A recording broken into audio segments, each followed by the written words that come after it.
Hello guys, সবাই কেমন আছো? আশা করি সবাই ভালো আছো। আজকে গ্রাম্য পরিবেশে তোমাদের জন্য একটি ভিডিও উপস্থিত করলাম।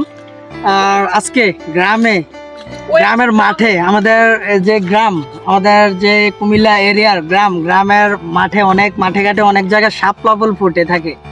তো এর জন্য আজকে একটি শর্ট ভিডিও করলাম তোমাদের। আজকে গ্রামের মাঠ থেকে অনেকগুলো শাপলা তুলেছি। এর জন্য তোমাদের শাপলা দেখানোর জন্য একটু ভিডিও নিলাম। দেখো কেমন হয়েছে।